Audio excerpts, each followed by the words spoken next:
Do livro Pão Nosso, capítulo 176, Na Revelação da Vida, psicografado pelo médium Francisco Cândido Xavier, através do Espírito Emmanuel. 176. Na Revelação da Vida. E os apóstolos davam, com grande poder, testemunho da ressurreição do Senhor Jesus. E em todos eles havia abundante graça. Atos dos Apóstolos, capítulo 4, versículo 33. Os companheiros diretos do Mestre Divino não estabeleceram os serviços da comunidade cristã sobre princípios cristalizados, inamovíveis.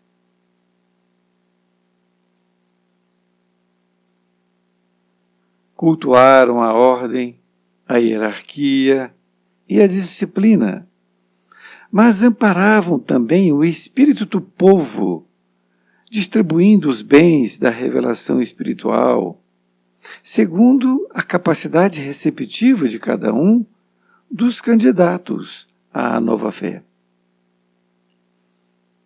Negar presentemente a legitimidade do esforço espiritista em nome da fé cristã é testemunho de ignorância ou leviandade. Os discípulos do Senhor conheciam a importância da certeza na sobrevivência para o triunfo na vida moral.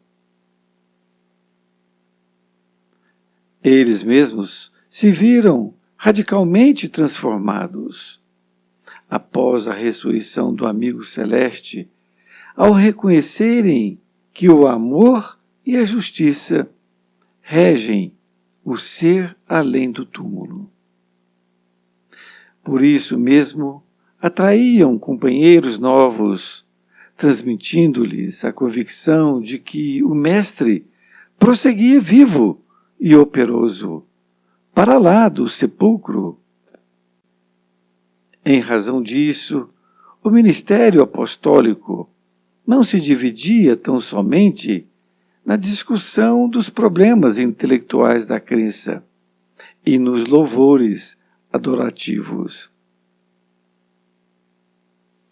Os continuadores do Cristo forneciam, com grande poder, testemunho da ressurreição do Senhor Jesus. E, em face do amor com que se devotavam à obra salvacionista, neles havia abundante graça. O Espiritismo evangélico vem movimentar o serviço divino que envolve em si não somente a crença consoladora, mas também o conhecimento indiscutível da imortalidade. As escolas dogmáticas prosseguirão aliando artigos de fé inoperante, congelando as ideias em absurdos afirmativos. Mas o Espiritismo cristão vem restaurar, em suas atividades redentoras, o ensinamento da ressurreição individual, consagrado pelo Mestre Divino, que voltou, ele mesmo, das sombras da morte, para exaltar a continuidade da vida.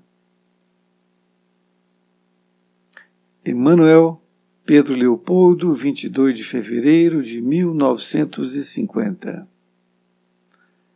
Querido amigo, querida amiga, aqui estamos agora com o capítulo 176, que Emmanuel intitulou Na Revelação da Vida. Ele, utilizando este título, ele também usou esta passagem evangélica que foi anotada na Bíblia em Atos dos Apóstolos, no capítulo 4, versículo 33.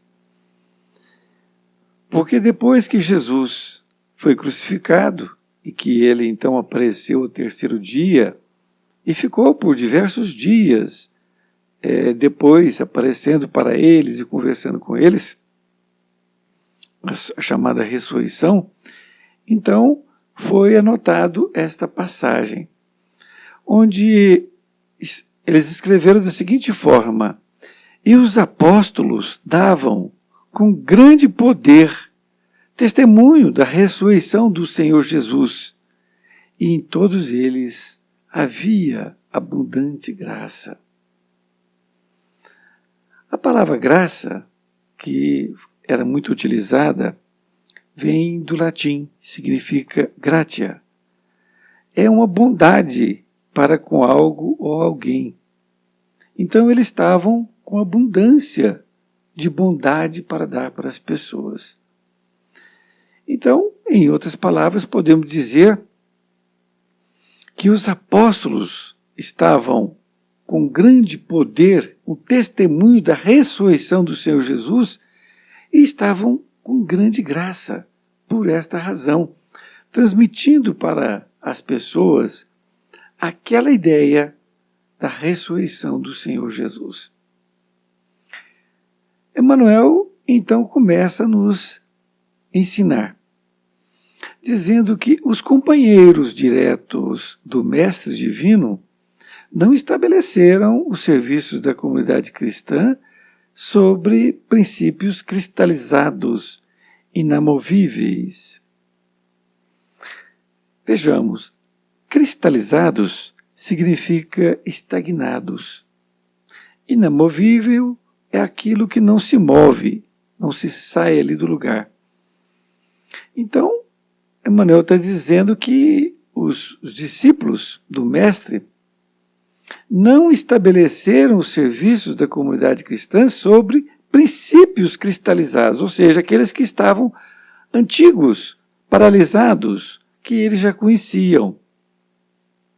Ou seja, aquilo que foi dito antes de Jesus e que fazia parte da cultura judaica, que estava já cristalizado na cabeça de todos e que não havia o que discutir. Na verdade, eles receberam essa graça e estavam convictos que era uma nova era que surgia ali. Então eles estavam com bastante graça para transmitir para todos. Nesta outra parte, diz: cultuaram a ordem, a hierarquia e a disciplina, mas amparavam também o espírito do povo, distribuindo os bens da revelação espiritual segundo a capacidade receptiva de cada um dos candidatos à nova fé. Vejam bem, eles não deixaram de cultuar a ordem. Então, tinha lá a Casa do Caminho, que foi a primeira casa evangélica que surgiu depois, não é? Tinha a hierarquia, tinha disciplina, não é?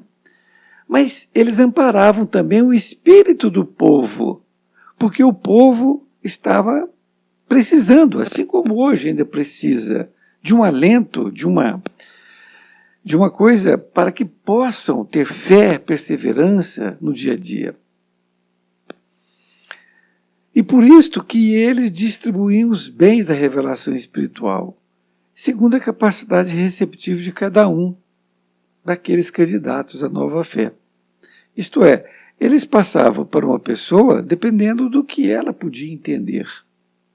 E ali ia passando aquela fé, aquela ideia nova que podia dar esperança para todos. Emmanuel faz uma colocação interessante.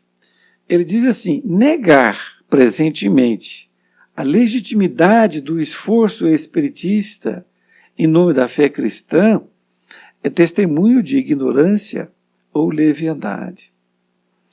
Então aqueles que não são favoráveis ao espiritismo, podemos assim dizer, eles querem negar. Eles querem negar que o espiritismo faz um trabalho como fazia ali os primeiros discípulos, de, através da imortalidade da alma, levar isso para o povo. É o que foi colocado aqui. Em nome da fé cristã, é testemunho de ignorância e leviandade. Então, esses que fazem isto, realmente são ignorantes ou levianos. Porque não há como negar isto. Não há como. Continua, os discípulos do Senhor conheciam a importância da certeza na sobrevivência para o triunfo na vida moral. Olha, veja. Os discípulos conheciam a importância da certeza na sobrevivência da alma para o triunfo na vida moral. Porque é uma coisa muito coerente. Somente através das sucessivas encarnações é que nós podemos nos melhorar, não é? Para ter um triunfo na vida moral. Sem isso, torna-se difícil. No plano espiritual, é claro que também se evolui. Mas é no dia a dia, aqui na Terra, é que nós precisamos. Então, ainda precisamos estar na carne para que possamos evoluir. Chegará dia, é claro, que não precisaremos mais de encarnar, a não ser que precisamos de fazer aqui uma determinada missão. Estaremos num patamar mais evoluído para isto. Nesta outra parte, ele diz, eles mesmos, eles que está se referindo aos discípulos, eles mesmos se viram radicalmente transformados após a ressurreição do amigo celeste, ao reconhecerem que o amor e a justiça regem o ser além do túmulo. Então, eles viram neles mesmos, não é? Essa transformação, porque a ressurreição do amigo celeste foi para eles aquilo que eles também poderiam ocorrer com eles, ou seja, se Jesus ressuscitou, também eles poderiam ressuscitar, ou seja, a vida continuava, não é? Ao reconhecer que o amor e a justiça regem o ser além do túmulo, o amor e a justiça. Olha que coisa maravilhosa. A justiça divina, porque Deus é justo. Deus é justo. Por isto é que nós temos as sucessivas encarnações. Então, a base desta ressurreição que eles reconheceram foi o amor e a justiça, além do túmulo. Continua, por isso mesmo, atraíam companheiros novos, transmitindo-lhes a convicção de que o Mestre prosseguia vivo e operoso, para lá do sepulcro. Esta é muito importante também. Por isso, eles atraíam os companheiros com aquela graça, com aquela vontade, com aquela perseverança, com aquela alegria, não é? Com aquela certeza do que estavam falando. Então eles transmitiam a convicção que o Mestre prosseguia vivo e operoso. Isto é, ele não somente estava vivo, não é, no plano espiritual, como também estava operando, ou seja, estava trabalhando, estava vendo o que estava acontecendo na sociedade. Estava para lá do sepulcro, ou seja, estava muito além do sepulcro. O sepulcro não existia, não é? Continua, em razão disso, o ministério apostólico não se dividia tão somente na discussão dos problemas intelectuais da crença e nos louvores adorativos. Isso é muito importante, porque eles discutiam isso, mas isto tinha seu tempo. Então, o ministério apostólico, ou seja, aqueles discípulos, não se dividia tão somente na discussão dos problemas intelectuais da crença e nos louvores adorativos. Então não ficavam discutindo ali o que o Jesus falou, por isto ou por aquilo, não é? Como que deveria adorar, porque eles adoravam antes de uma forma e agora como é que iriam adorar. Eles atuavam nas pessoas, levando essa crença imortal. Continua nessa outra parte dizendo: os continuadores do Cristo forneciam com grande poder testemunho da ressurreição do Senhor Jesus. E em face do amor com que se devotavam à obra salvacionista, neles havia abundante graça. Olha que coisa! Eles tinham essa convicção. Então, esses discípulos forneciam com grande poder o testemunho da ressurreição de Jesus, em face do amor com que se devotavam à obra salvacionista. E neles havia abundante graça, isto é, muito amor para dar, não é? Muita bondade para dar para as pessoas. Continua, o Espiritismo evangélico vem movimentar o serviço divino que envolve em si não somente a crença consoladora, mas também o conhecimento indiscutível da imortalidade. Essa colocação dele é muito interessante, porque ele diz que o Espiritismo evangélico vem movimentar o serviço divino que envolve em si não somente a crença consoladora, ou seja, a imortalidade, que realmente o Espiritismo é dito como o Consolador prometido, não é? Mas também o conhecimento indiscutível da imortalidade. Então, nós não somente temos essa crença, recebemos, mas também o conhecimento do porquê desta imortalidade. Nesta outra parte, ele diz assim: as escolas dogmáticas prosseguirão aliando artigos de fé inoperante, congelando as ideias em absurdos afirmativos, mas o Espiritismo cristão vem restaurar, em suas atividades redentoras, o ensinamento da ressurreição individual, consagrado pelo Mestre Divino, que voltou, ele mesmo, das sombras da morte, para exaltar a continuidade da vida. Vejamos, as escolas dogmáticas são aquelas escolas que estudam, que tratam de dogmas, para que com essas ideias possam formar um conjunto coerente. Essas escolas dogmáticas sempre existiram, depois de Jesus. E então, Emmanuel está dizendo que essas escolas dogmáticas, eles vão prosseguir, alinhando esses artigos de fé inoperante. É uma fé inoperante, porque como vai dar um alento para uma criatura de que aquele seu sofrimento, ele é passageiro? Como dizer para aquela criatura que acredita nessas escolas dogmáticas, não é? Que é uma fé inoperante, como dizer para ela que uma criança que nasceu em tenra idade e veio a falecer? O porquê disto? Por que uma foi privilegiada de uma forma e outra não? Então, essa fé inoperante vem congelando as ideias em absurdos afirmativos para todos que acreditam nisto.